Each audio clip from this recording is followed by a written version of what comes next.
Hey, how's it going? So what kind of wood is Diggler going to play with today? Well, I've got some leftover pieces of Magnolia that I used for a previous project. I made a charcuterie board and a couple crib boards out of it. And you can still see it's got the bark still on it. And what I'm going to do out of this leftover stuff is I'm going to make a soap saver and an insert for it. Now, this project could easily be done on a router table, or in my case, I'm going to use a CNC machine to make it. With that being said, let's get busy. So when I went to flatten this board, I quickly realized that I didn't put accelerator on the back of the tape to hold it down, which is kind of silly because I've made a video on how to make your own accelerator. If you look up in the top right hand corner, you'll get a link to that video.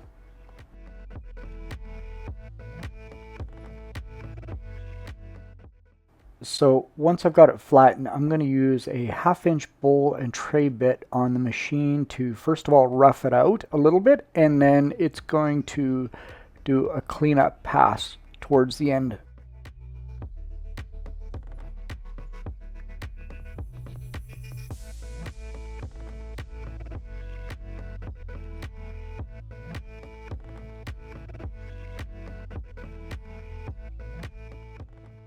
If you haven't subscribed to my channel, it would mean a lot if you did.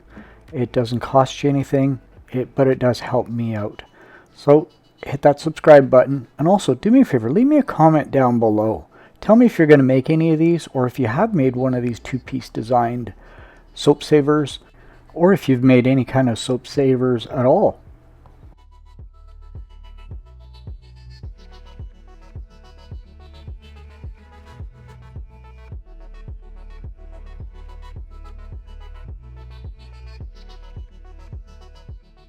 Here I'm going to switch over to a 1/4 inch end mill bit, and I'm going to use it to cut out the profile of the soap saver.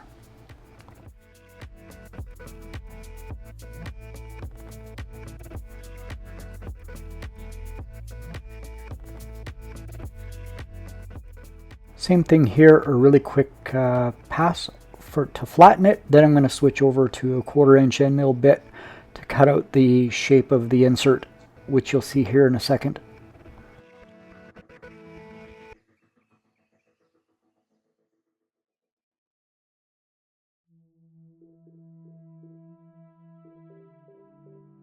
So rather than talking about sanding, I thought I'd share with you how I got into woodworking. So the year was 2020. I believe it was about February or March. I was laid off work for a month. During that month, I decided I was going to build some shelves for the garage, because the garage was a disaster area. The shelves, well, they turned out kind of, as you would expect, not the greatest, because I used a Milwaukee cordless circular saw and impact driver, so you could imagine the cuts weren't that clean, but it still turned out okay. Right after that, my wife said, hey, why don't you build me those planters that you've been wanting to do? So I decided, hey, what the hell, I'm going to build some planters. Well, they actually turned out really, really good. I'll put a picture up in the top right hand corner. Take a look at it. Following that, I decided to build a cutting board because I thought, yeah, why not? It's pretty cool. Let's just give it a go. And as soon as that happened, my wife posted a picture of it on Facebook, and sure enough, she's like, hey, I sold your cutting board. I'm like, wait, what? That was for you. So needless to say, I ended up having to make a new one. If you look up in the top right hand corner, you're going to see a link to the video of the cutting board that I made for her and refinished not long ago. And I was super pleased on how that turned out.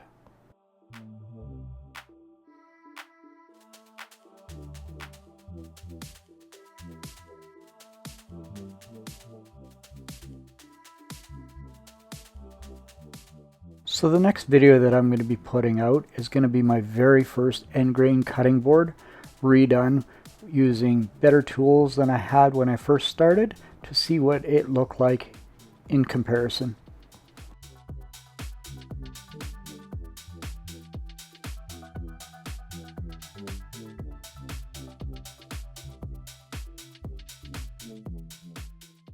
Here's the best part of the whole video, the reveal.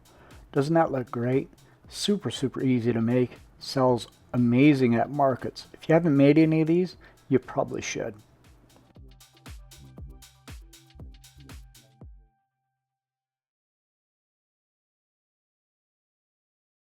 Till next time, Diggler out.